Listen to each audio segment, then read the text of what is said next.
Ryan Seacrest here. When you have a busy schedule, it's important to maximize your downtime. One of the best ways to do that is by going to ChumbaCasino.com. Chumba Casino has all your favorite social casino games like spin slots, bingo, and solitaire that you can play for free for a chance to redeem some serious prizes. So hop on to ChumbaCasino.com now and live the Chumba life. Sponsored by Chumba Casino. No purchase necessary. VGW Group. Void where prohibited by law. 18 plus terms and conditions apply. Cinesmack contains spoilers of the spoiling type. If you don't want your spoilers spoiled, please turn back now. Otherwise, enjoy the show! Gentlemen, let's broaden our minds. Lawrence?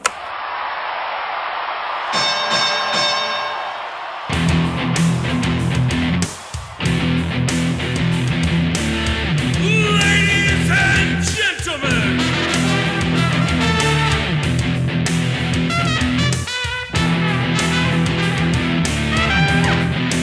Welcome to the main event! This is Cinesmack! And the winner is...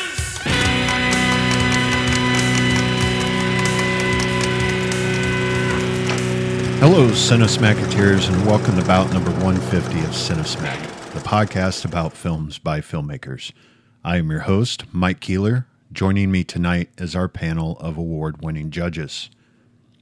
First, writer, actor, and director, Kyle. This may sound like gibberish to you, but I think I'm in a tragedy. Fine. Oh, hey, you kind of stole my intro here. They say comedy is just tragedy plus time, but tragedy is just comedy minus distance plus energy divided by science. Our steep second filmmaker. It's a way homer. You'll get it on the way home. Second filmmaker and owner of One Genome Short Productions. Harvell, life, I'm loving it. Rowold. That's McDonald's.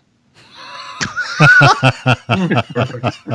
Third filmmaker and owner of Arizona Inc. Studios. Andrew, you're never too old to go to space camp, dude. Zoomwalt. I brought you flowers. Thank you. Fourth, filmmaker and owner of Cheshire Moon Films. Tom, perhaps I can contact you possibly through my poetry falcon, Haggis. You don't need to introduce me because beauty doesn't demand attention. So. Very nice. Well done. All right. Let's just do it. Let's knuckle that monkey and find out what we're talking about.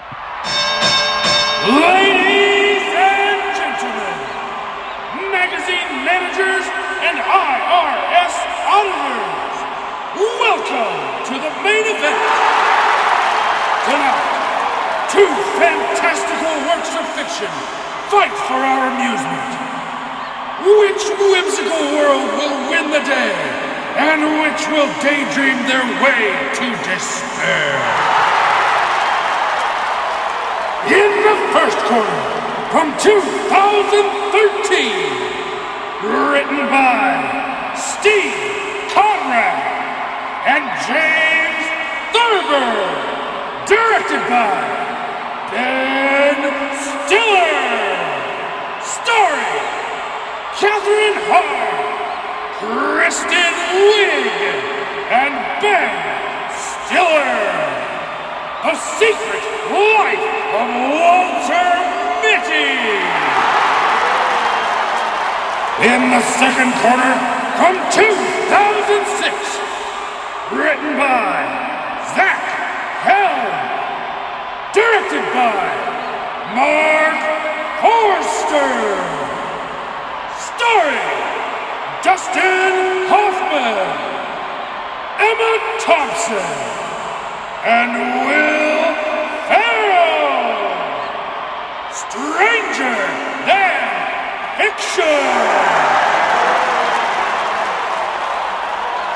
I have never seen either one of these films until I was preparing for this podcast. I don't know why. Really? I have seen scenes of Walter Mitty. I have seen scenes of Stranger Than Fiction, but I have never watched both movies all the way through. And I have to say, I was really surprised at how much I enjoyed both of them.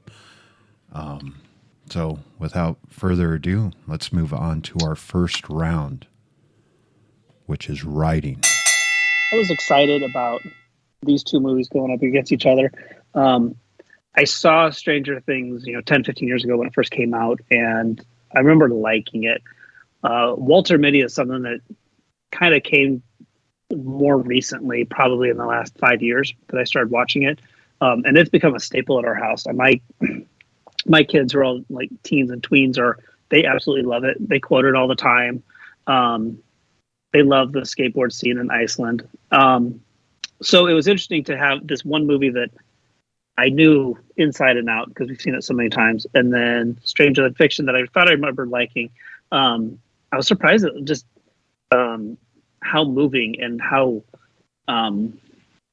just how solid Stranger Than Fiction was. I was worried it was going to be those things, but I remembering it a lot better than remembering it more fondly than I probably would like it. But it really is. It's a really solid film. With the writing, there's a little bit of clunkiness with the rules. Like, it's a lot of people have seen Barbie, but that's one of the things with Barbie is that you can't obsess over the rules. You can't get caught up in how is this possible? What's physically actually happening here? There's certain movies where you have to buy in to the absurdity of what's going on. And Stranger Fiction does that, and Barbie does that, and you just enjoy it a lot more if you just let that go. And it was a little hard for me because I think I was under the impression the first time I saw it that everything made sense at the end. And so I was waiting for that to happen, and it never really does. But part of me was just kind of going along with it. And I thought it was just surprised at how much I really enjoyed it. Walter Mitty is, the short story that they took and expanded into this movie. I imagine James Thurber would be just really pleasantly surprised with what they did and how much depth and life they were able to take out of his kind of cute, funny New Yorker short story that he did. There's a couple things about Walter Mitty that I'm not real big on. I'll chalk it up to writing. I know that they need a reason to get Patton Oswalt and Ben Stiller together at the airport, but I don't like the X-ray flute animation sequence. It seems weird, and it seems like it's a completely different vibe than the rest of the movie, especially at that point of the movie. So I don't know, that part kind of bothered me. But the other thing I want to talk about too is just, I understand that the first people that make a movie, the first person that has their hand in is the writer, and when they're the ones that come up with the story and the dialogue, and the first thing you do when you get a movie is you have it on the page, and people write what they know, and just it's incredible how many movies that are not about writing at all have a writer somewhere in them. The one that I think about, Tombstone, the Jason Priestley character was a writer. I think there was a writer in Unforgiven as well. So I kind of got to the point where I'm just, when I see a writer in a movie, I see it all the time, and it's just really hard for me to get kind of past this like plague of writers that is and everything. But I get that they're the people that are actually inventing the stories of the movies that we go see, and you should write what you know. I get that, but it's hard for me because I want to see something new, and it's tough when I see that, there's another writer character. So anyway, what do you guys think? Stephen King would like to have a word with you about putting writers in things, because that's his MO. But does he though? Yeah, I guess you Stand By Me. There was a writer, but there wasn't a writer in Shawshank. Salem's Lot. Rita Hayworth. Yeah, I don't think there's a writer. He has a lot of stories where a writer is a character, and I get it because you have more insight into that character than you would anyone else. So I've never seen The Secret Life of Walter Mitty before.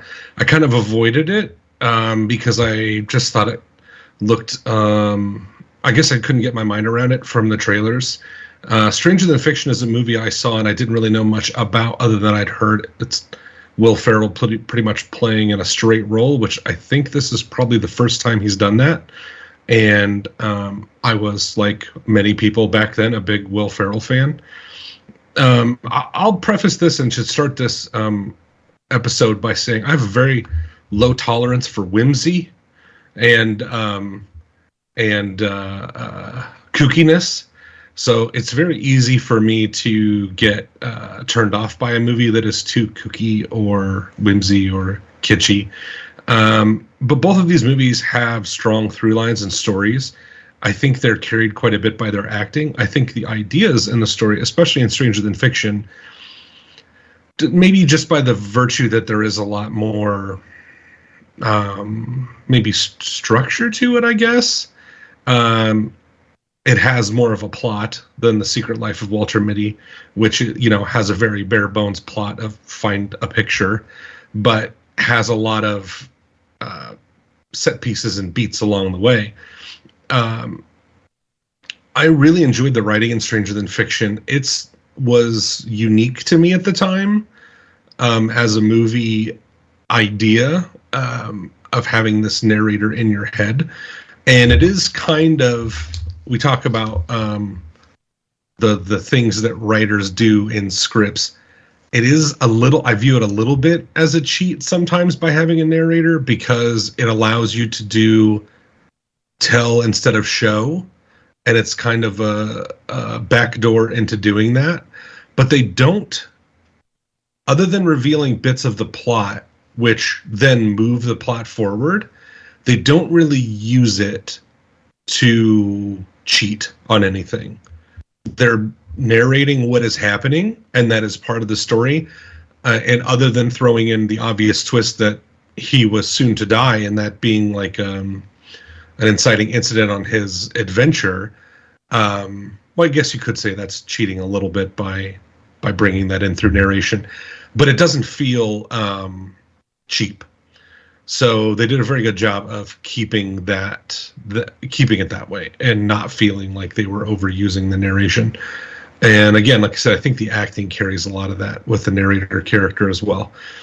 Secret Life of Walter Mitty, like I said, the plot is very bare bones. It's a beautiful movie and has a lot of it's a very interesting character study about him and his life, and it's got a lot of beautiful set pieces and really inventive and creative things written into it that were executed really well. I don't know how strong I feel the writing is in it, but I know, as Tom said and kind of said out earlier today, it's based on a short story, and to stretch it out to something like that without it feeling, bloated is impressive. Yeah, I like the writing in both of these films. I think the character development and the dialogue, especially the dialogue in Stranger Than Fiction, I think is really well done. It's very interesting, and like Tom said, you could fall into this whole situation where you're breaking the rules, but it's not doing you any favors. But in this case, I think it really worked. And I just felt like the character development was really strong. I really cared about these characters and what happened to what's his name? I should know. They say it over and over in Stranger Than Fiction. What's his name? Harold Crick. I care. I start to care about what's going to happen to him. And I just think the writing was really strong in that. And then The Secret Life of Walter Mitty, I think the writing is good there too. I really enjoy the dialogue, the interactions between the characters. Yeah, I think this one's gonna be a tough episode because I think both these movies are pretty strong in many respects, and I think that the writing is one of them where I feel like they're actually very, very strong. So, yeah, I don't know that I have a lot of else to contribute to the writing category, but I was surprised at how much I really identified with these characters and how much of an emotional impact that they had on me. Yeah, so one thing I guess I noticed about the whole thing is, and maybe this is weird to everybody else, but I felt like the Watch in Stranger Than Fiction was the main character. No, and that's an interesting part of it too. I agree. Yeah, it was like driving. Mm-hmm. Part of the driving force to the movie, going from A to B to C, all at the same time, while you have this narration that is guiding the story, at the same time that you're focused on Crick doing things that he wouldn't normally do, all because of the narration, all because of the Watch. And in the end, the Watch basically almost saves his life. And it's a combination of the three that is actually telling the story. And I found that to be really fascinating, that we have a story that has a writer that's writing about a character that has a watch that's guiding the character. Yeah, and if you think about it, I mean, we expect Harold Crick to be kind of the tragic character who dies at the end. But like you said, you could argue, well, that character is actually the Watch. Yes. So I found that to be interesting. And I would definitely say that the first time I watched it, I didn't pull those analogies out. It was, after the second and third time. The Secret Life of Walter Mitty, the one thing that I think makes it almost fantastical, at least from my perspective, is they wrote, I think, what a lot of people do. And I would say, I would maybe even argue, us as filmmakers, actors, writers, we daydream. And they really encapsulated those moments that I know I've had. I'm pretty sure that other people have, but you have those moments where you're just like, if I would have done this instead of this, and you have this fantastical imagination of all this crazy stuff, and it's just this idea, or it's just this moment in your head, and maybe it goes on for 3 minutes, maybe it's a split second in your head, and it seems like it. And they did such a good job capturing these moments, these fantastical, dreams and settings that Walter actually has in the world. And then once again, they become a driving force to push him to do something that he wouldn't normally do. And for me, there are times I've had where you look at these scenes, these moments in time, and sometimes it comes up with a really cool short, or maybe it comes up with a story that you jot down and you never finish. But you have these fantastical, flashes of imagery. And I feel that the way they wrote that in really captures some of real life. I believe that a lot of creative people do, and maybe don't even realize it. Maybe they do. Maybe something comes from it. And I found that to be a huge connection in the way that the story was told. Because then he goes on this fantastical trip. And there's those moments in your life that you're like, you know what? Just screw it. I'm going to drop everything and I'm going to go to Argentina today. and that's not something that, anybody or everybody can do. It would be scary as hell just to shut down life, just to be able to go have that experience. But I feel like people everywhere have had those kind of moments. And it was, so I think that's what that story really encompassed for me, and why it's so enjoyable to experience that, because you feel like you're on that ride that you have had those experiences. You're like, man, I really could do it. I don't know. There's just this upliftingness to the way that story is presented, at least from his point of view. So that's the way I feel about that writing side of it. I think one of the things that Stranger Fiction does that it does pretty well too is that, I mean, when you write something, and especially something as deep and as complex as the novel, that those characters they must just seem so real to you that they absolutely could just walk in the door, and that this creation that you made. And so by that measure, it's funny that you saw that the Watch was the main character, because I saw Emma Thompson as the main character of Stranger Than Fiction, because she was kind of controlling everything, and it was really her struggles through everything that was kind of driving everything. So, Right. so I thought that was pretty interesting. So, and I would definitely agree that regardless if you're writing a book or if you're writing a movie or if you're writing a whatever story or an idea, I think a lot of people get passionate enough that when they develop their characters and they're writing that stuff down, they either create them in their movie vision or on their page to where they feel like this is a real person. Like they have created this real living creature that may or may not exist, but once they get it on paper or they see it on screen with an actor that fits the role perfectly, and you go, wow, I really did make something. And I think that it's weird because it's kind of a inception, because I think that's what happened with Emma's character, and that's what actually the story is about all at the same time. yeah. So I think that's kind of neat. Sorry, Mike, I went over. I apologize. No, that's all right. I was going to let you guys finish. Let's go ahead and put it to a vote real quick. Tom? I'll go Walter Mitty.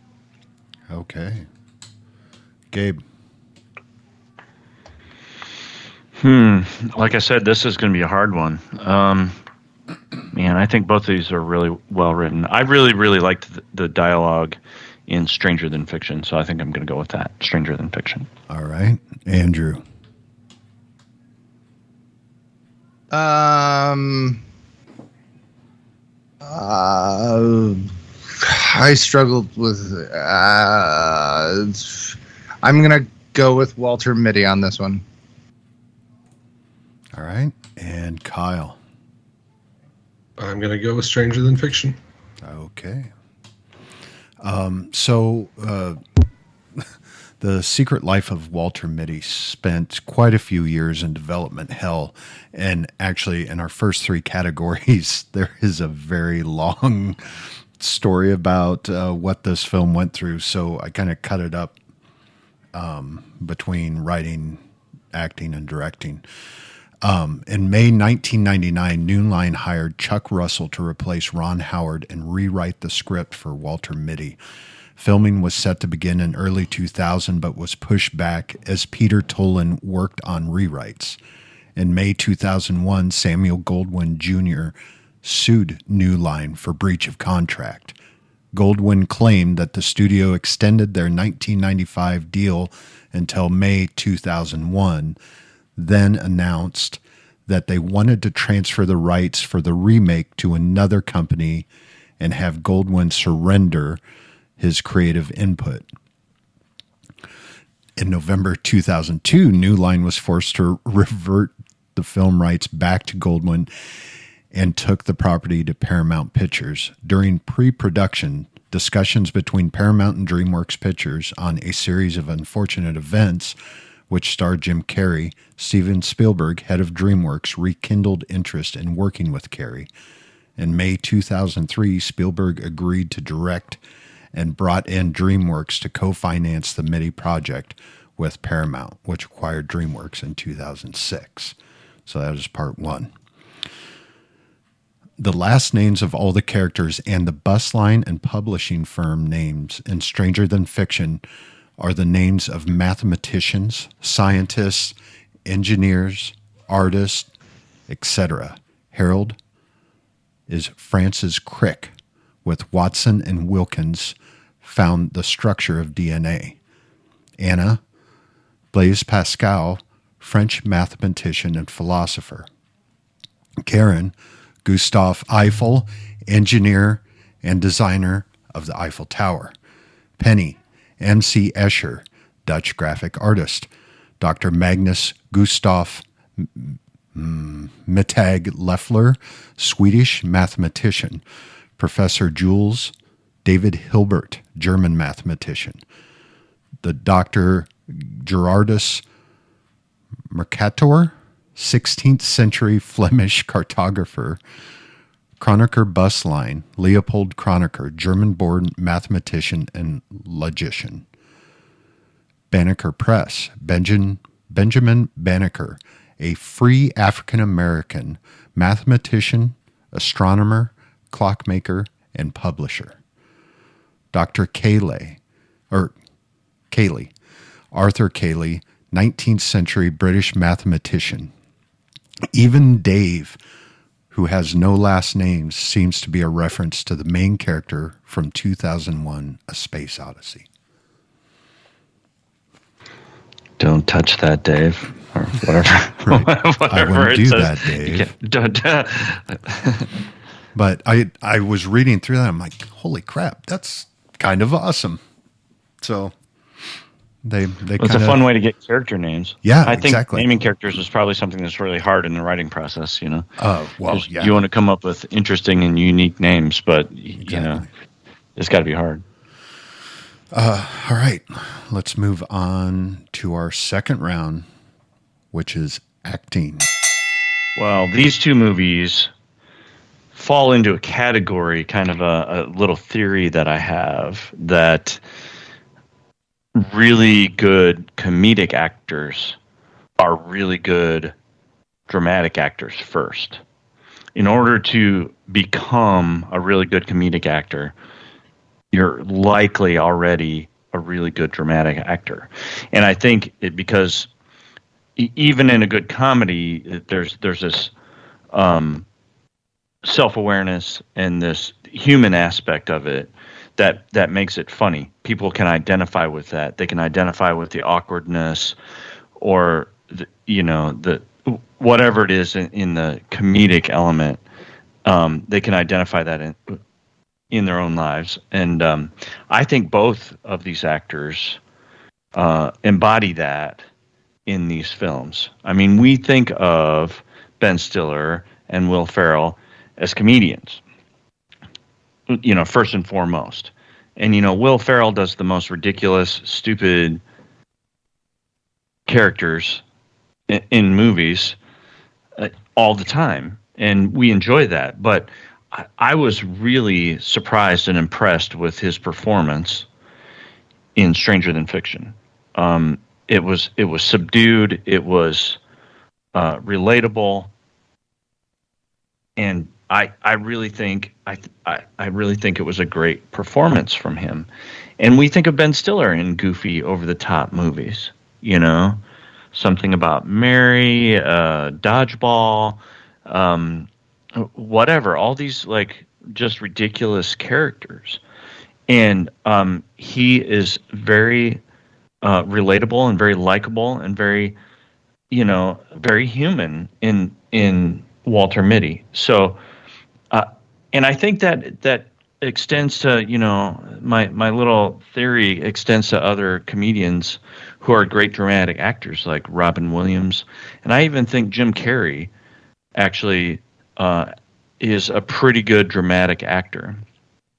He has the drawback of having this really super duper animated face that he can barely control. But I really thought the performances in both of these movies were really excellent and surprising, I think, to us as people who expect these actors to be just goofy comedians. And I think a lot of the performances around them were also really great. I really loved Dustin Hoffman. I thought his performance was fantastic. I really loved how he was narcissistic and condescending and totally likable all at the same time. I thought he was really great. I have mixed feelings about like Maggie Gyllenhaal, but I think she was really charismatic and charming and likable, and even Kristen Wiig. I think it was a subdued performance for her, and she's another comedian who you feel like has the potential for dramatic chops, that she can actually pull off these dramatic roles. And I think both these movies are filled. Emma Thompson, how can we can't forget that? I mean, she was really great in it too. I think both of these films are just filled with great performances from great actors, and it's yet another thing that makes it really hard to make a choice between these two films. So, I don't know. What do you guys think?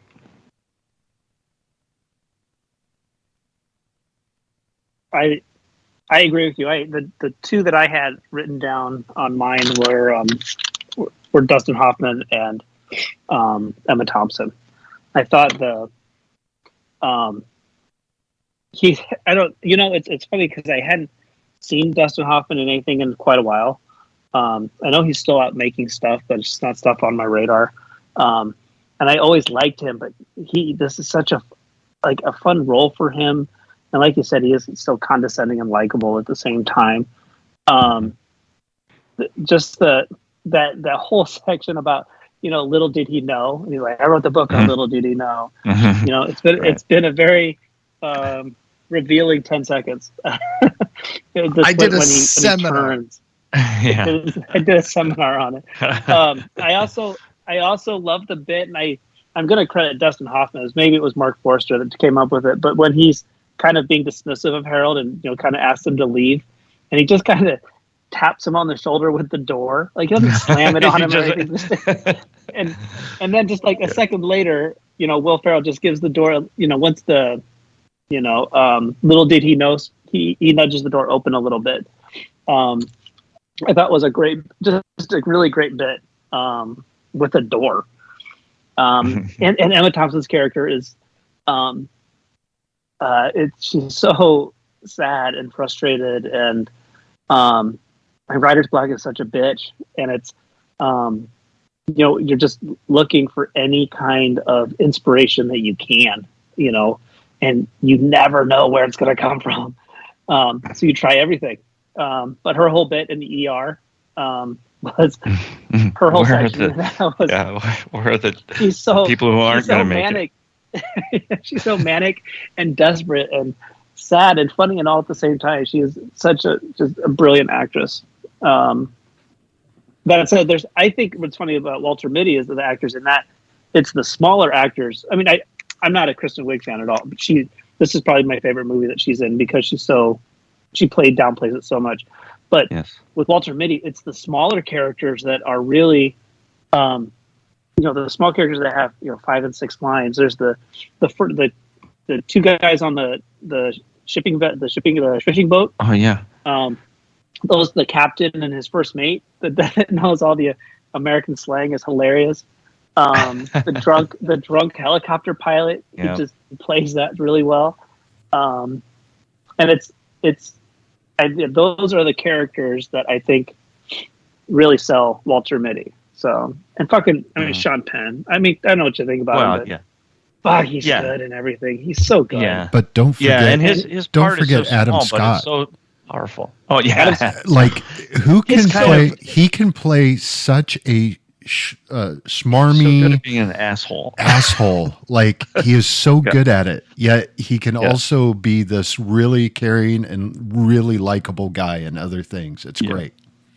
He was a little bit over the top, but I think on purpose. Yes. Yeah.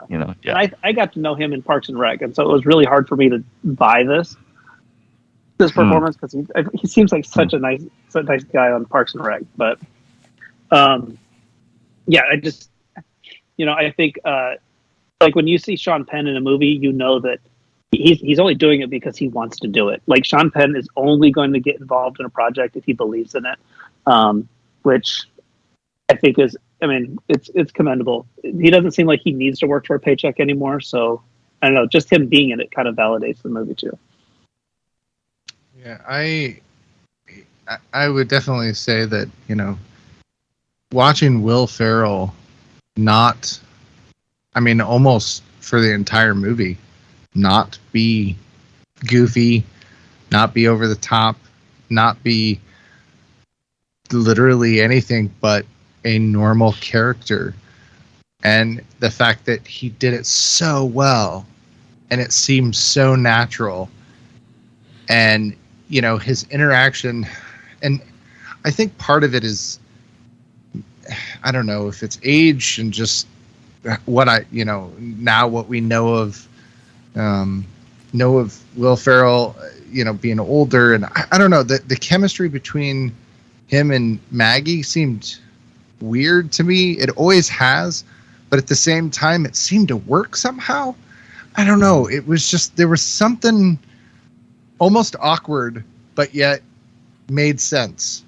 And I don't know. It was a weird, in a sense, a weird role for Will Ferrell, and yet it worked. And there are parts where, he has a little bit of that over the topness that we're used to seeing, but he does it well and he does it controlled. And I think that makes a bigger difference in this was it's a heavier film. It's got a little bit more depth to it than just, some crazy him driving a car with a lion in it. Or, a cougar. Yeah. Cougar. Yeah. So, there's quite a bit difference when you look at something like that compared to something like this that is actually somewhat heartfelt and somewhat relatable. Absolutely. Now, when you hit, The Secret Life of Walter Mitty, we have Ben Stiller, who, you're right, he does a lot of goofy stuff. He does a lot of funny stuff. He has those movies where he plays comedic roles, but they're not roles where it's like he's all out crazy, silly, funny. He's kind of in between. And then you have Walter Mitty, where it's like he took a downer. But he does this buildup of this character that really just is kind of like, ho hum, I have all these things, and then moves into this fantastical person that decides, I am going to change and I'm going to be different and I'm going to be better. And he goes on this adventure that he would have never have done. And that character growth, is really evident. And I think they did a nice job of making sure that his character didn't just immediately be like, yeah, you know what? Screw it. Let's do this. He built himself up and he sells that character really well. Kristen Wiig, she has some movies that are, I don't know. Maybe people are going to hate me for this, but I could have seen, 1,000 other actresses in that role and it wouldn't have made any difference. She's not bad. She's just, I guess. She also played a relatively serious role for it, and did a nice job. She plays a relatively serious role in Bridesmaid, in parts as well. So it's not that she can't act. I guess she wasn't anything that made me go, huh. I just love, we talked about Sean Penn a little bit, I love it when they introduce Sean Penn and he's just like this, part of the world, basically. He's all well, covered. The first time we see his character is actually when he's on top of that airplane flying toward an erupting volcano. That's that's the first time we actually see his character in real life. I was thinking of when he finds him and he actually stumbles across him in a sense, because he's so hidden in nature. And it's that scene though is so well done, and it's a fun scene, and it makes you go, oh, Sean Penn. Yeah, and even the little tiny moment where he talks about, like, sometimes he doesn't take a photo because he wants the moment to himself. Yeah. Yeah, I mean that's really I mean, it's small, but really it's a powerful moment. It's a very intuitive, especially right now too, when that is like the opposite of everyone's mentality. You know, right. Everyone's so concerned about preserving every goddamn moment. It's just right, taking pictures and videos of everything. Yeah, and having that back, you know, of this is a memory that I will have that no one else will be able to see ever, and that is special to me. And I think that is like Tom's doing right now. Tom is preserving this moment right now. He's Kyle, videotaping us doing our podcast.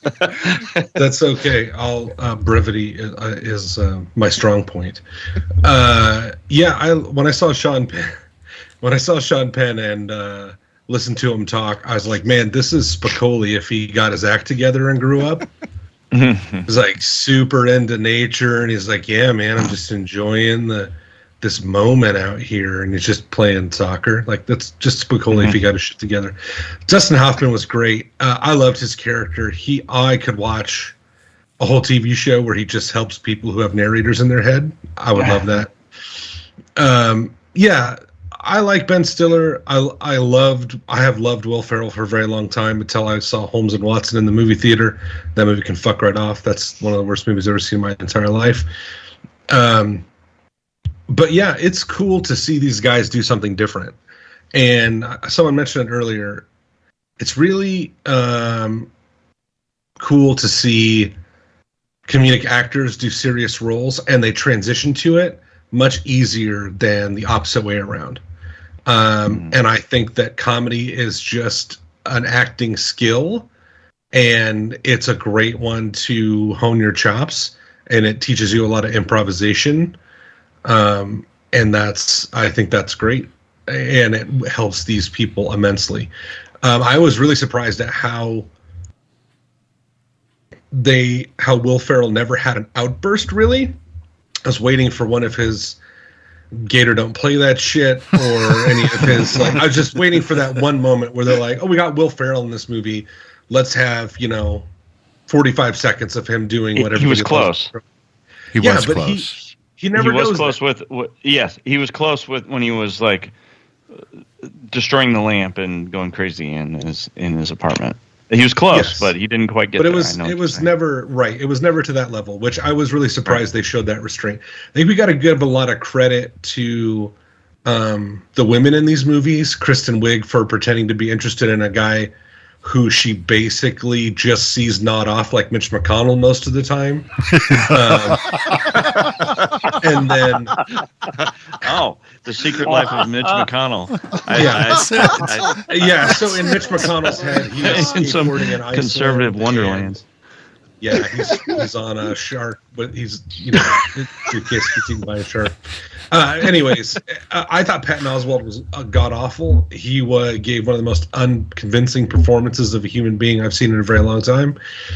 I picked his picture for my avatar simply because he is the person I look the most like out of everyone in these movies. And I generally like Patton Oswalt, but I thought his character and idea was so shoehorned in, and I really did not like it.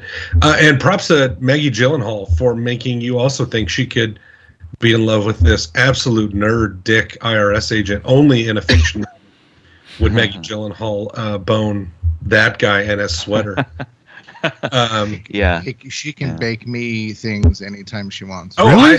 She's gorgeous, and she's an incredibly talented actress. And her brother's not bad either.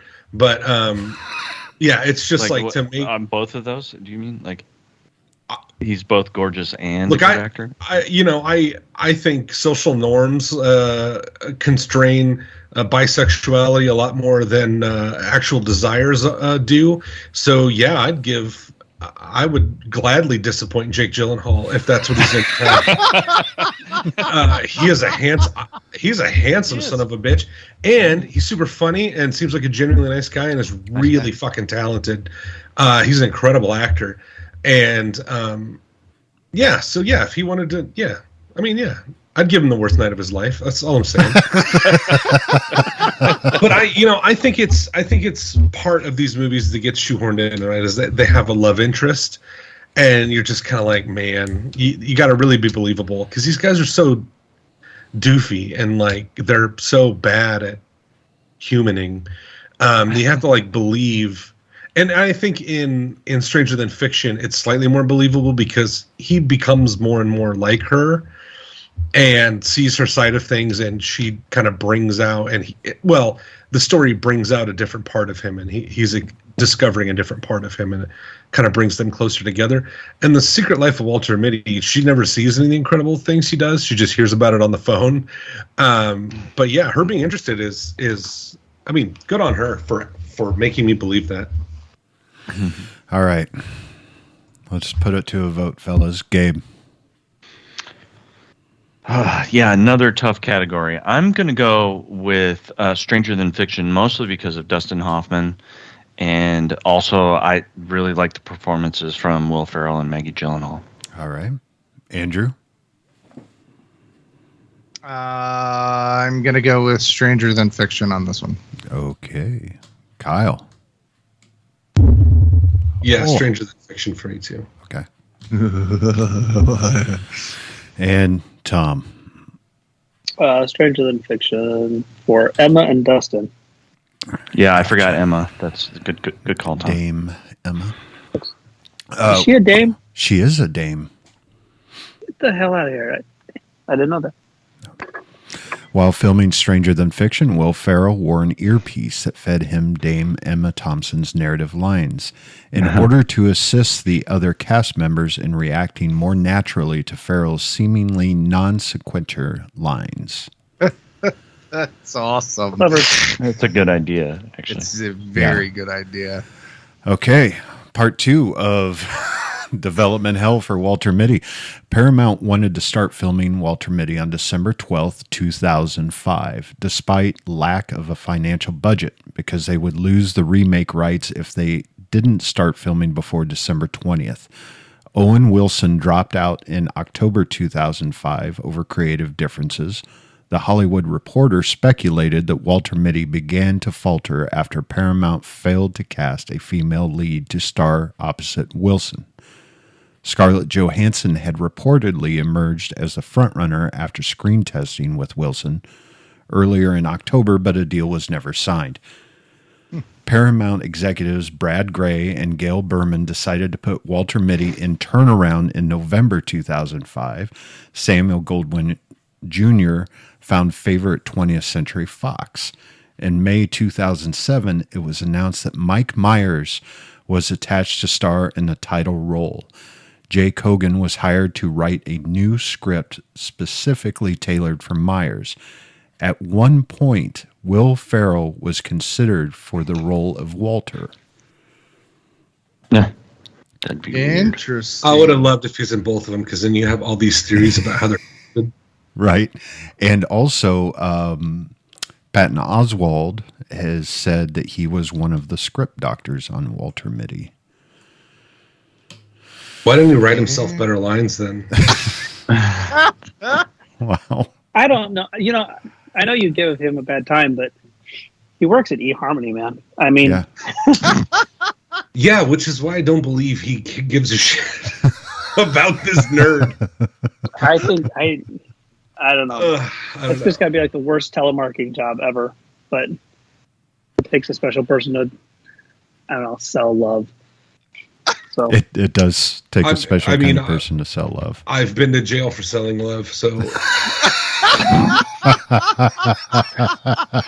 I walked right into that, didn't I? Don't put it on a tee for me, Tom. You can also go to his OnlyFans. He will sell you his love for a subscription every month. Yeah, I'll sell you my bathtub water, but 3/4 of it is from the floor because I'm too fat for the bathtub. So you're going to get hair and pieces of my bath mat. All right. Let's move on to our third round. And I don't get out when I have to pee-pee. Directing. Wow. Thanks for the lead-in on that. Exactly what I'm thinking inside my head, Tom. Thank you very much. Okay, yeah, directing. Let's dive into that a little bit. So we're going to start with the easy one, which is Ben Stiller. For those who don't know, Ben Stiller directed this movie, and not only just acting in it. So the first thing I want to give Ben Stiller is props for directing and acting in a movie, because I don't care who you are, I don't care how seasoned, I don't care how great or amazing or anything in between that you are. That is not an easy task. Directing and acting is difficult. You are jumping back between two completely different roles, two different mindsets, and it's a challenge. So props to him on that. However, let's talk about some of the stuff that we're used to seeing Ben Stiller, and we keep talking about Ben Stiller and all the funny roles and the ability to also jump into these other roles where he's somewhat down to earth. Now, out of all the movies that he's actually directed, they're all goofy movies. Cable Guy, Zoolander 2, I believe he did both of them. He directed Tropic Thunder. All of these movies are nothing at all like The Secret Life of Walter Mitty. Now, the only one that I could say that potentially is close would be Reality Bites. It is a relatively serious, dramatic movie, but that's one out of mostly anything of Goofy. That doesn't mean he did a bad job. It just means that it's interesting to see that he picks the fun and laughable movies that people enjoy and go and leave going, oh my God, I can't believe they did that, and have quotable lines, and then has a couple of movies that I would say are definitive dramatic movies. Reality Bites is, a staple of the 90s. The Secret Life of Walter Mitty, I don't know if I could say that about the mid 2000s, but it is a definitive movie that is different, and I don't think he did a bad job. There are things that he does in the film that, once again, I think what we talked about earlier, he really brings in that imaginative voice inside of your head to do all these crazy things. I think one of the very first ones is him jumping from the building and going through the window and running out, and has the dog with him, and then it explodes, and he's like, hey, by the way, on the way down the staircase, I made this prosthetic for your dog, and it's just a single hinge joint. It's not a big deal. And there's these moments that are just so fantastical. Even the whole strongman fight that is very superhero-like, and them jumping and breaking the concretes and running all over and leaping, and he just has this. He directs these moments that are so fantastical, that are fun to watch and definitely entertaining. And I feel like that's a lot of his creativiness that we see in a lot of the other Goofy movies that he actually brings into this serious moments. And there are just some really neat shots, especially in the, when he goes on location to some of the more, I guess, adventurous places. There's some really cool shots. I'm sure the skateboarding scene was quite the feat to shoot, to do it safely, and to have just some of the beauty shots that is probably one of the biggest moments that sticks out in the movie for me, and how beautiful that was. And so, and of course, some of that goes to the cinematographer and not just the directing of where to, hey, do this kind of thing. So, okay, we'll move on. We're going to go to Stranger Than Fiction. So Mark Forster is the director for Stranger Than Fiction. And he pretty much is a heartwarming, tug at the heartstrings, serious, down-to-earth stories, family-oriented type director. He's done a lot of stuff like Finding Neverland, World War Z, even though that is a fantastical movie, but it is, it's about family. And then, you get into stuff like Quantum of Solace, which was fantastic. Finding Neverland, Monsters Ball. These are heavier movies. And he definitely works his way towards those. Is there stuff about Stranger Than Fiction that make me go, wow, he's it. He's the next big thing? No.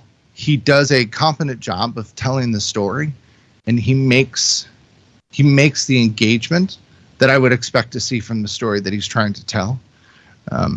As I said before, it really felt, and I think this alludes a little bit to how it was directed in his vision. It really felt like the Watch was one of the main characters.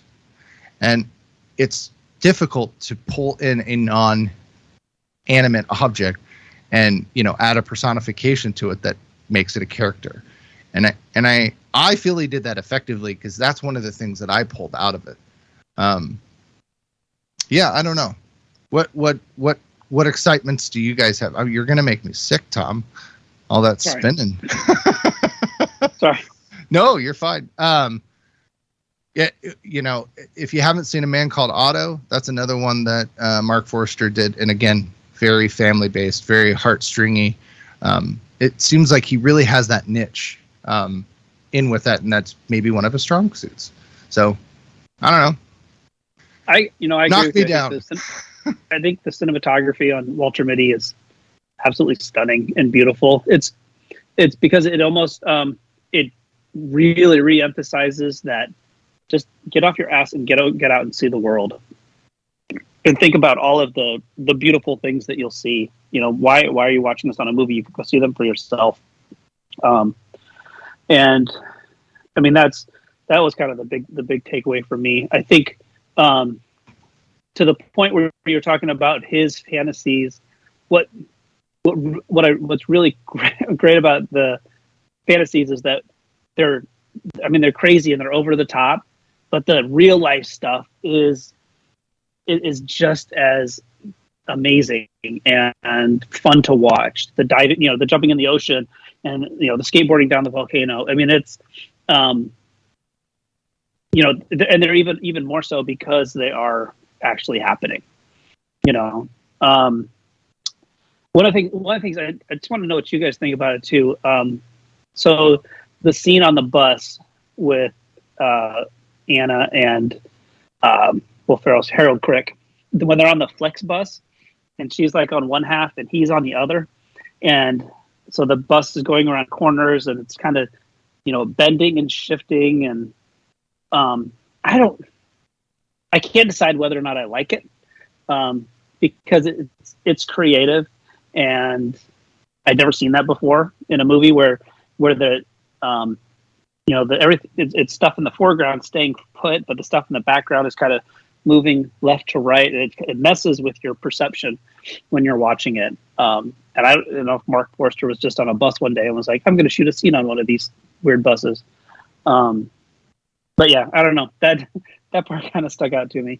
I give both directors credit, because both of these movies could have wound up wound up just really badly done. And Mike is going through and listing all the different realities that could have happened with both of these movies, and some of them are just downright scary that they would ever be made. But I mean, the juggling of reality and fantasy and being able to still create a story that elicits emotion in people is very difficult. And so, I mean, I credit Mark and Ben for doing a really great job of taking it off the paper and making not even a movie that makes sense, but one that, is emotional.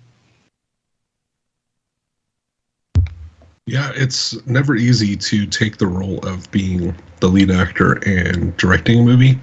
Very big responsibilities, and sometimes you can split your focus. But there have been a lot of successful actors who've become directors. I think Ben Affleck. Well, You could argue about that one, I suppose. Ben Stiller. Wrong Ben. Wrong Ben. Ben Stiller does a good job of juggling those roles. But he is the main focus. I don't know how much of that is. If maybe he could have broadened his scope a bit if he wasn't focusing so much on himself, or, maybe that's part of the story that is needed there. Yeah, Stranger Than Fiction, I think, is a very well-directed movie. They incorporate the narration and the branching stories and the kind of meta-ness of the whole thing really well. It did get bogged down a little bit towards the end where they're trying to make the decision about whether or not to kill Harold Crick. And I don't know. I just thought the ending was not as impactful as the manuscript would have you believe, I suppose. I don't know. I think when you build it up like that, it's very hard to pay it off. Like, oh, this is the greatest, most important story written in the last few years. You have to die so that it can be told. And then you change the ending and everybody's like, yeah, it's just okay. It's fine, whatever. And she's okay with fine. I get that, but I don't know. That was a little too meta for me. And I don't know if the ending would have been that great, him jumping in front of the bus to save the kid. Because we kind of see that played earlier in the movie. And I was like, I just want to hit that kid. The kid sucks.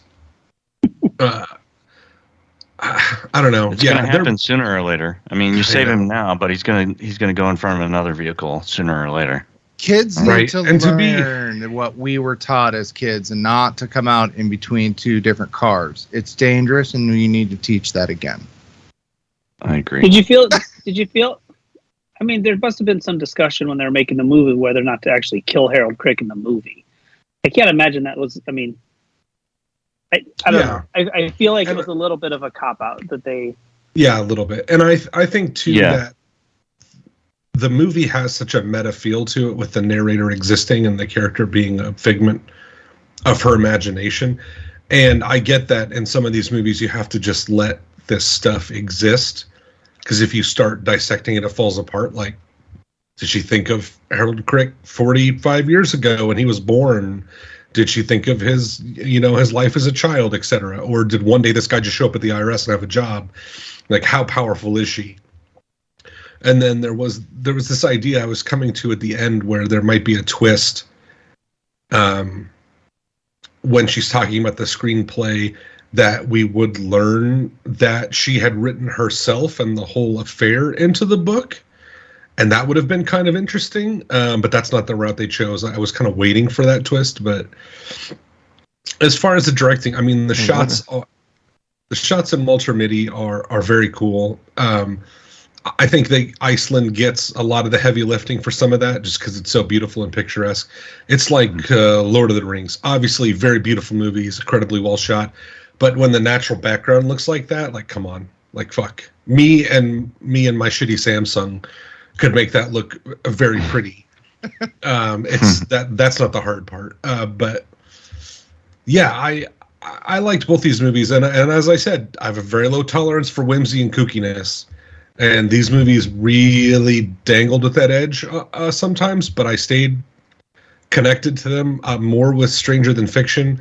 I think just because Will Ferrell's performance is so understated that it feels so real. I don't know. It's so unexpected from him that keeps you kind of hooked into it. You're like I said, I'm waiting for him to freak out. I'm waiting for him to be Will Ferrell. And that's kind of like a little trick that keeps you engaged in the movie. Like, you're watching, like, okay, when's he gonna do the crazy thing? When's he gonna do the crazy thing? But and there were genuinely some really good visual gags too. I love when they're talking about you should not do anything, and the world gets progressively is encroaching more and more on him. I thought that was really well done. I loved the part where Dustin Hoffman is reading him the list of questions, and he's just so incredulous after like 4 or 5, and you realize, like, yeah, he's just weeding out what book he may be in. The fact that he's even taking this guy seriously is crazy. But and then my favorite gag was when he was trying to figure out if he was in a comedy or a tragedy, and he kind of makes a joke and a tally mark to himself and kind of laughs that he's in a comedy, and then immediately his joke fails, so he marks one down in tragedy. I really like that. I thought that was pretty well done. Well, even when he brings flour. Mm-hmm. Yeah, I honestly did not it's get it very at funny. first. I couldn't tell what he had in that box. Oh. And I didn't get it. And he says, "I brought you flowers." I'm like, "What? Why are they in bags?" I didn't get it at first, and then I'm like, "Oh, okay. I get Missed it." opportunity for a Seven tie-in when you're wondering what's in the bags. What's in the bags? It's the rest of Gwyneth Paltrow. Gwyneth Paltrow. All right. Well, I just want to add real quick something that I didn't hear any of you touch on, and that is the use of graphics, the use of graphic design in both films, just to help tell the story even more, where they are showing and not telling. You know, you have her narrating and talking about he always takes a certain amount of steps, he always brushes his teeth, but I just felt like it added more in Stranger Than Fiction. And then Walter Mitty, some of the shots that were set up were, as we know, could be impossible shots, and they had to do a lot of, I felt like, graphic design as far as filling those shots with something interesting, right? Mainly at life. You know, when he's running down the hall, or when he's outside of the building and they're looking down on I think it helped heighten the sense of reality for both of these characters. Does that make sense? I was going to talk about that in overall. Oh, when we do visual effects, because that's shit when we know. Shit on me then. But that's all right. Well, we could get into that now, or we'll put a pin in it. We'll put a pin in it. But I wanted to give credit to the directors. You know, that's something that you have to plan for as far as a director and also as a cinematographer. But yeah, we can talk about it in overall. So let's put it to a vote. Andrew.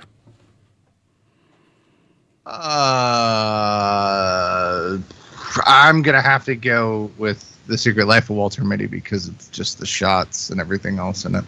All right, Kyle.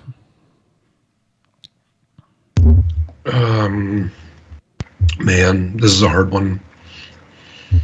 Yeah, I'm gonna give this one to Walter Mitty. All right, Tom. Walter Mitty, beautiful shots. Mm-hmm. And Gabe.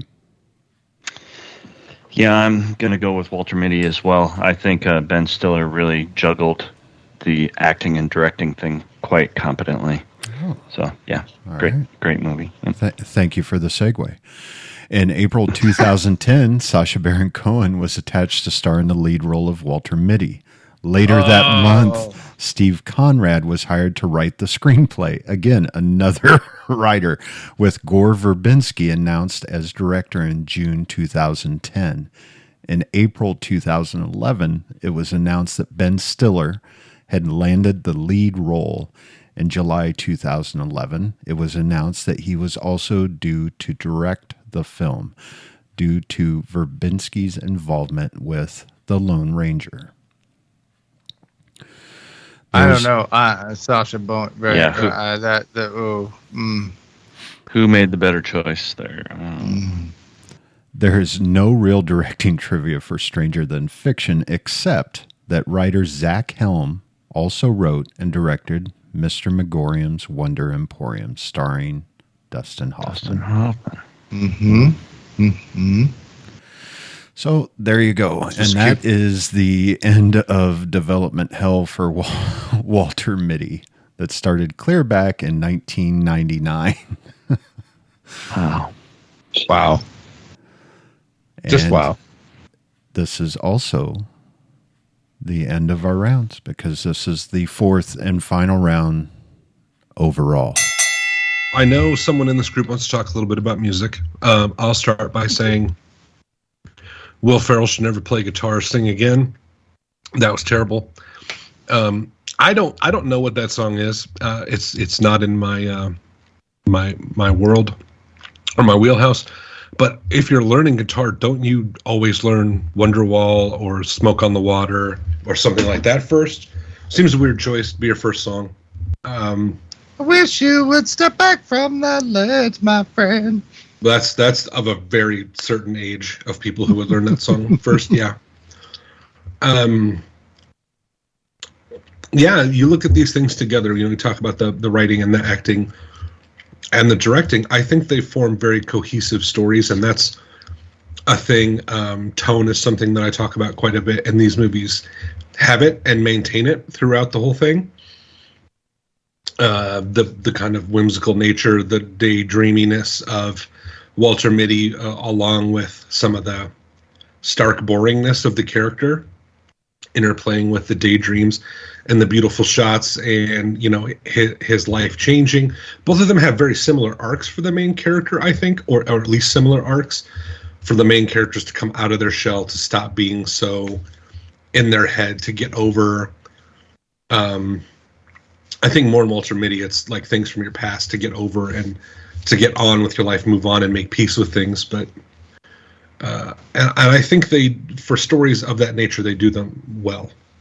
Stranger Than Fiction has a very strong literature through tone, which I think they handle really well with the professor and the writer. And Walter Mitty, I guess, has a skateboarding through tone, which is kind of interesting. I do really like the scenes where an obvious stuntman is doing kickflips and handstands while she's not looking. I thought that was pretty funny. But yeah, they're very consistent tone-wise, and for like kind of whimsical, daydreamy type movies, that's important to keep you grounded and invested and not throw you off or make you realize you're watching a movie. I think that's one of the worst sins. And that's especially difficult with Stranger Than Fiction because you are watching someone talk about someone else's life as it happens. So it's almost like there's a commentary track on the movie you're watching. But I think it's Will Ferrell's performance that grounds that and keeps you in that world. And that must be another thing I don't know if we talked about, but how difficult it is to act to an off-screen narrator that nobody else can see, and he has to repeat lines verbatim. I don't know who recorded their stuff first, whether they could go in and change things later, but that would be no small feat to have to react to that like omniscient narrator at times. Would be evil to do or difficult to do, especially when you realize that there are some like I love his moment where the first mention of his death comes out, and that's where he kind of like goes from silently wondering what's going on to him to like out loud yelling, what's going on, why am I going to die, how am I going to die. I think that was really cool. Yeah, I don't know. I guess that's all I have to say about both. But I am salivating at your guys' music takes. I don't think the music choices in Stranger Than Fiction are all that great. Like if this was a category, I mean, Walter Mitty would win hands down. I mean, there are three needle drops in Walter Mitty that are just absolutely perfect. The first one, of course, is Space Oddity. The next one, Arcade Fire, Wake Up, when he's running out. I think the song's a little overused now, but back then it was a great one. But my favorite one in the entire movie is Junip's Far Away on the skateboarding scene. It's a really great song. I had to ride my bike today to take my car to the shop, and I put that on my earpods while I was biking, and it was just it's such a fun song to just go hurtling through outside with. So I love the music of Walter Mitty. Yeah, I wasn't going to talk about music. I was going to address Mike's comment about the visual effects with the outlining of things, counting the steps, the brushes, him walking, and the pop-ups and stuff. So I guess I don't know. It was an interesting artistic decision, I guess, is the way that I look at it. I don't know if it helped or hurt. It did maybe add a little bit that you were in this fantastical moments when you heard the narrator. What I felt was weird was when he goes in, I think it's the first time that we see Dustin Hoffman, and they're in the bathroom, and there's no narration going on, and they do it there in the bathroom because they do the soap dispensers, and it seems like it was out of place. Like, yeah, that would only, yeah, like it should only happen when he's getting narrated to, like she is telling the story and the graphics are helping describe the world around him as she is envisioning it. And like I said, I could see that connection, but then they used it in places that didn't have the narration, so it seemed weird and out of place in those moments. So that was the one thing that I was going to bring up about it, other than I don't know if it wasn't there, I don't know if I would be like, oh yeah, that seems weird. Like I said, I don't think it helped or it hurt, at least in my opinion, but that the spots where she wasn't narrating, that's weird. That one was weird, and I'm not sure why they did that. Well, I think you could argue that was his character. That's who he was. You know, he was always, even without the narration. I mean, the assumption is he didn't hear this narration up to a certain point in his life. But they didn't do it. He didn't do it. Like, if we didn't see anything. If I were to believe that, I would have expected to see those style of graphics and that effect that they were pulling off more in the movie. Maybe. And they only picked and choose. Like, you know, even if you wanted to argue that it was him going up to a certain point, and as his character development started changing after he met Maggie and he started realizing his life could be different, he sees less and less of it, or it even stops. Like, I could see even that. It kind of slows down after he kind of starts changing his life, right? You don't see it as much, right? Right, but you also see it less even before all of that happens. Yeah, I was just going to say that, you know, that's kind of his character, though, up to that point in his life. He's always counting everything. And you could argue that Dustin Hoffman was actually triggering those graphics in a way, because he's like, oh, you counted how many tiles were in there? You were counting the tiles, weren't you? And he's like, no. You know, and that's a good point. Dustin Hoffman, in a way, may have been triggering those graphics as opposed to the narrator, because that's Will Ferrell's character. And they went away because he felt ashamed. Because when he brings it up, because he stops. stopped worrying about that stuff so much. He moved away from that stuff in his life. He stopped counting how many times he brushed his teeth, and he stopped. I could see that. You know, I don't know. That's just my. No, I think that's valid. I could see that. I was going to say that as well. That's what I was thinking, Gabe. That was being triggered by. I think it's kind of interesting too that the guy who played Rain Man is talking about counting the tiles. It's kind of funny. Funny. Yes, very true. I think, you know, I think it's interesting. You know, we sometimes line up the movies that we want to do based on genre, and these two don't instantly click together. You know, it seems like Stranger Than Fiction would probably be more. You'd be more likely to put it up against something like Truman Show, where it would get its ass kicked. But I think there are, you know, as I'm watching them, it's really interesting to watch these themes that really kind of bounce back and forth about, like, living your best life and getting out there and seeing the world and breaking out of your cocoon.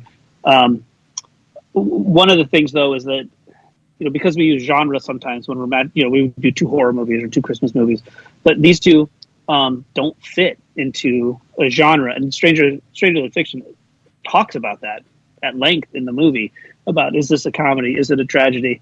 And that's, you could say the same thing for Walter Mitty. Is it a drama, or is it a comedy, or is it a drama with comedic parts? So I love that we're doing these two movies because I don't think that they would normally fall into genres that we would instantly be like, oh, that's the greatest comedy of all time. We have to do that. But it's and it seems like the best movies are those movies that are kind of just balance on the genres, that they're kind of hard to put into a box. Those movies always seem like more, I don't say more enjoyable, but more surprising when you watch them. And it sucks to be the people marketing for them. I think Kyle was saying about Will Ferrell never has this like outburst moment, but the cover of the video or the cover of the movie poster is a picture of Will Ferrell screaming. And it's like, did the people that designed this even watch the movie? They're trying to sell the movie. They're like, you love it when he does this. Come watch this movie. Yeah, and I have to put a fight poster, and I'm like flipping through pictures of Will Ferrell from this movie because I can't find anything that's representative of him in the actual movie. So it's it's interesting. It's interesting, and those movies I like when they cross genres and kind of blend and can't put them in a box, but I almost always hate the movie poster or the cover of the DVD because it's like they don't know what to do with it. Well, even a lot of the PR shots are, him looking like he's going crazy with the guitar in the guitar store, and that has nothing really to do. Like it's a small portion. Small part of it. Yeah, it is. And it's not really a character thing where he does go nuts or anything. Yeah. Well, and I think these two movies, after watching them, I agree with Tom. They are, changing your life films, right? Like, breaking out of your shell, learning to live, essentially. Like both of them, they had mundane jobs. They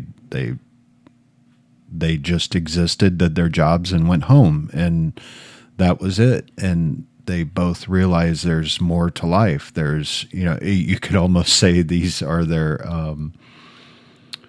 midlife crisis films, right? Like they just break out and try all these new things. And I don't know. From what I gathered from both films was to just get out, enjoy life, like experience new things, even if you're scared to do it. And so I would consider both of them dramedies. I would throw them in that subclass, if you will, for films. But they tell you to live your life in different ways. Where one is, as Kyle has pointed out, is more whimsical, and the other one is embracing the fact that yes, one day I am going to die. So I should do what I want to do. So we actually pitted two movies together, not necessarily because of genre or characters or actors or directing or anything like that, but because of the theme. Yeah, imagine that. When did this podcast get I don't so know. deep? Okay. Oh my God! We've done it before. Where we reach out. I think we need to shut this down now and do an overhaul.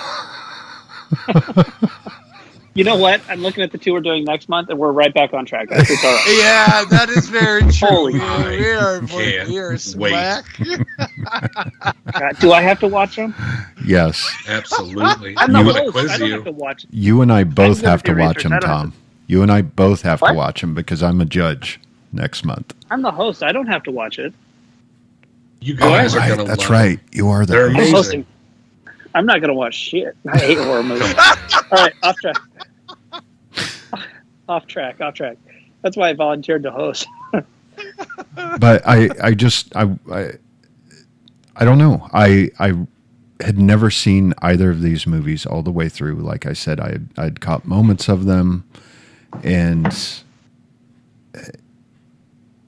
I guess I'm glad I saw them now at the age I am than when they came out. I mean, that's not saying too much, but I mean, I have a different perspective now, having a child and being older. It just, I think they hit differently now than they would have when I would have first watched them. Yeah, absolutely. And I mean, and I'm going to give extra credit to Walter Mitty. I feel like if it had been done now, there'd be more pressure on it to green screen a lot of stuff because green screen's gotten much better since then. Mm-hmm. But I mean, kudos to Stiller and the studio for going to Iceland and shooting out there. Right. And I mean, just making it as real as possible and realizing that if it's not real, the story doesn't fly. Oh, by the way, all the Greenland stuff was shot in Iceland. Yeah, well, fuck, minor note. Jesus, Bob. God. I'm just going to say that if anybody ever offers me an opportunity to do anything in Iceland, I would never turn that down. Right. Yeah. It looks beautiful. It does. All right. Let's put it to a vote. Kyle. Oh, I gotta go first. Okay, oh boy. I'm gonna go with Stranger Than Fiction. All right. Tom. Walter Mitty. Gabe. Oftentimes in this category, it comes down to rewatchability. And this is hard because I would watch both of these movies anytime. I enjoyed both of these very much. So again, very, very difficult category with these two movies. I'm going to go with Walter Mitty. All right. And Andrew. And I'm going to split us because I feel that both of these movies, yes, rewatchability. They're both very fun, great movies. And I think they both deserve, at least for overall. So I'm going to go Stranger Than Fiction. So we at least get 2 and 2 on this category. All right. Well, while I attempt higher math, let's move on to our recommendations for this month. And we will start with Tom. All right. So my recommendation is a live action version of an anime show that's been on for years and years. And it's on Netflix right now. And it's called One Piece. It is. What was that sound? Who said that? It was totally me because I'm very excited that you're talking about this. Did I take yours? No, you didn't take mine. Oh. But oh my God, boo. Okay. Go do things. It's a crazy fantastical show. It's really well done. I'm almost sad by how much money Netflix dumped into this show because a second season seems kind of unlikely. Depending, by Netflix standards, it's a lot of money. But rumors are that we might get a second season. But the first episode is kind of it takes a little getting used to, and the show just steps up and gets better and better and better every single show, right up through the finale. And it's 8 episodes. Episodes are run just about under an hour. It's funny, and the story is really well laid out, and the performances are wonderful by tons of actors that you've probably never seen. So anyway, it's on Netflix. It's a really fun show. It's got there's more swearing and violence, and it's not really a show for like little kids. I'd say maybe ages 10 or 12 and up from there. But if you got older kids, it's just a blast. It's just absolute craziness. Right. I will second that recommendation with 1,000 things of magic and kisses. And I dislike anime. I have never gotten into anime. I have no desire to watch anime. This show it doesn't even really kind of play like anime. I just absolutely loved it. I was sad at the end of the 8th episode when it was all over that we may or may not get more. So good. It's really good. All right. Gabe?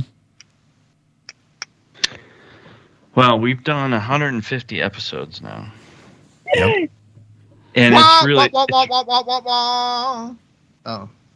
I was trying to hype you up. Thanks. That's the sound cue for the 200th episode. Sorry. Damn it. Sorry. I got all right. We only have more. I promise at the 200th episode it'll sound better than that. So. Mike will have his new soundboard. Right. Then I won't have to. Maybe. I might have it. Hopefully. Yeah. Maybe. Yeah, so it's really hard. It's really hard to come up with recommendations that someone hasn't already made. There's several Ben Stiller movies that I want to recommend, but I think I'm going to go with the Royal Tenenbaums on this one. It's Ben Stiller's in it. It's a Wes Anderson film, but it's just that fun, quirky, odd, character-driven Wes Anderson type thing. That it's just really kind of low-key, funny, and enjoyable. I haven't seen it for a long time. I think I'm going to go back and watch it again. I just really enjoyed it quite a bit. So I recommend the Royal Tenenbaums. All right. Thank you, Gabe. Andrew?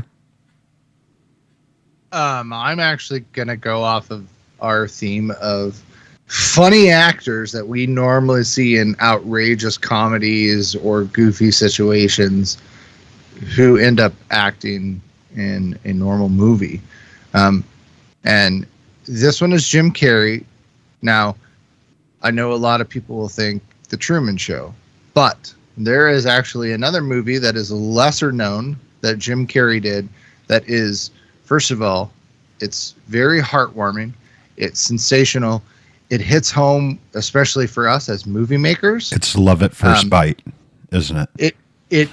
Well, I was contemplating that and Earth Girls Are Easy because, but this one is it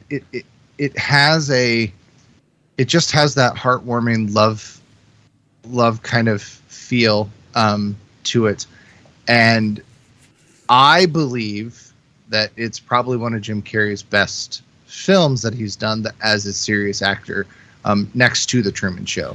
And that is The Majestic.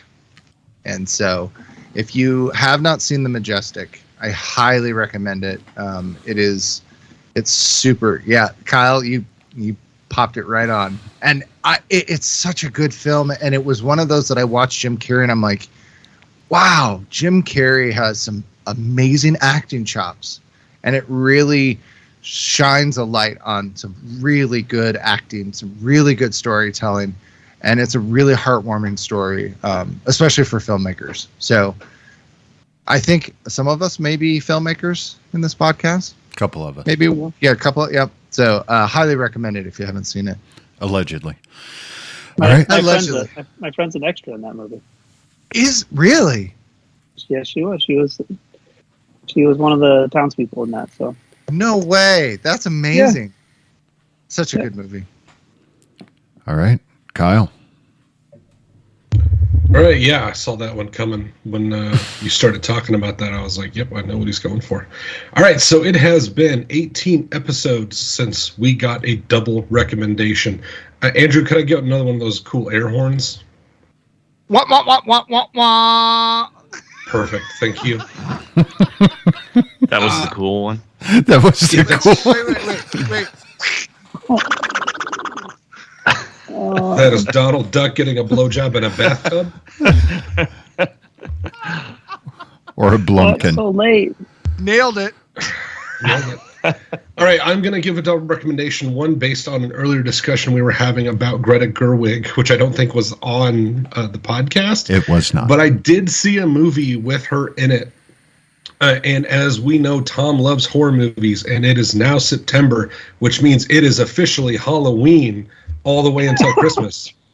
So we are going to recommend two horror films I watched in the last week. One called The House of the Devil. I had never heard of it before. It is done by Ty West, director of X and Pearl. If you've seen those horror movies come up in the last couple of years. The one thing I love about The House of the Devil is it is such a throwback to 70s and 80s horror movies. It's incredible the way it looks, the scenery, the film grain effect, or actual film and camera they use, I'm not sure. The costuming, the casting. You've got Tom Noonan in it. You've got Mary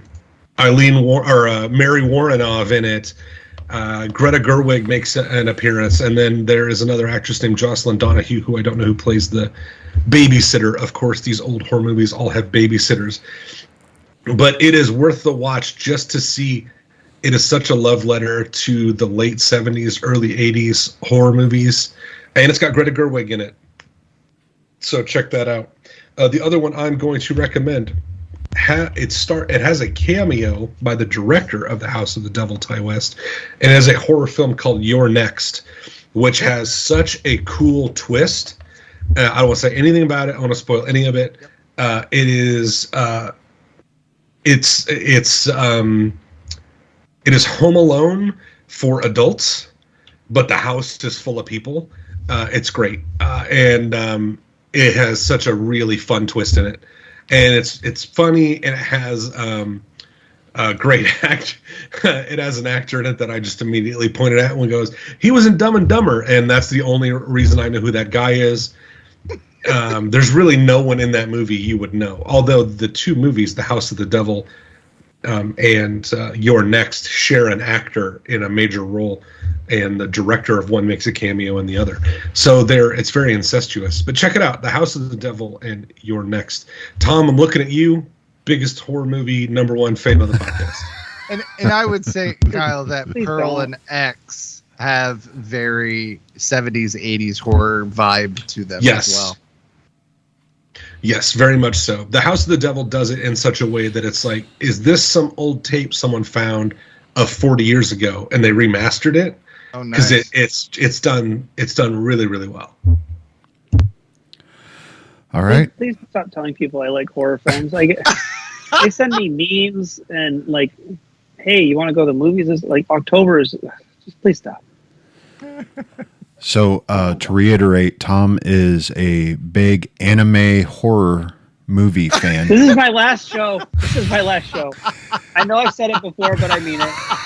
So shows like Castlevania, Vampire Hunter D, yeah, anything that is horror and anime related, Tom is your guy.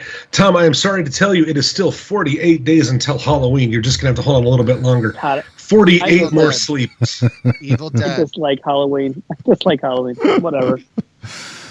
All right. My recommendation, and I'm pretty sure that I am repeating one of my own, but I looked it up on our chart, and since we don't have it all filled in, I'm taking a shot. I wanted to go for something more whimsical, more pull at your heartstrings. This one is directed by Tim Burton, and it stars Ewan McGregor, Albert Finney, and Billy Crudup, and it was released in 2003, and I remember just sitting in the theater afterwards with tears rolling down my face, and it is Big Fish. It is such a wonderful story and just full of whimsy and magic and like just this unbelievable story of this man that he tells, and then you find out that most of it was true. He just kind of embellished most of it. It's so good. But very check out Big Fish from 2003. So before I announce the winner of this episode, I did not do the trivia for overall. So real quick, Stranger Than Fiction borrowed heavily from Niebla by Miguel de Unamuno, a Spanish novel about a character who becomes aware he is being narrated by a writer and goes to visit him. In de Unamuno's story, however, the main character commits suicide. So I can see why that would be a downer. And this is for the extreme cinephiles. This is for the camera nerds, which a couple of us are. Walter Mitty was one of the first major film projects to utilize Hawke's new 1x3 times anamorphic lens system. This system imparts a 33% squeeze to the image as opposed to a full 2x squeeze, allowing the use of an entire 3-perf Super 35 negative or an entire 16:9 digital sensor to capture a CinemaScope image. So no wonder those shots in Iceland looked so majestic. It's because they were using these brand new anamorphic lenses. I can't even imagine editing. I mean, that's just massive. Even the digital version of that would be massive. Yeah. Just massive to work with. That's where you need a server farm. Yeah, you would need a lot of wow. That's incredible. All right. Let's knuckle that monkey and find out who won. And if you're listening, that means that it's time for another wonderful sip of Monkey Knuckles. Ladies and gentlemen, may I have your attention, please? Your winner, by decision, is The Secret Life of Fiction, Stranger Than Walter Mitty. It's a tie!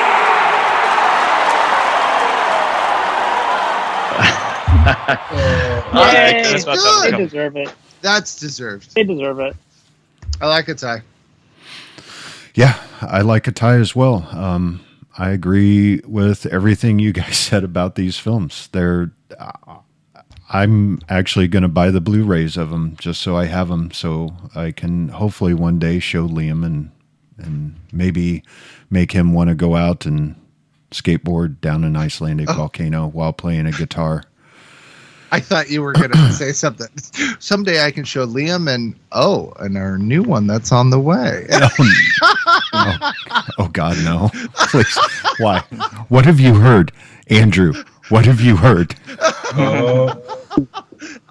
It's just the way you said it. You were like, so Liam and can watch it. And I was like, and what? Nope. Moving on. Please leave us a review on whatever podcasting service you use. It helps us reach new listeners. If you like us, tell your friends. If you hate us, tell your enemies. You can contact us at cinesmack@gmail.com. Follow us on Twitter and Facebook. Just search Cinesmack.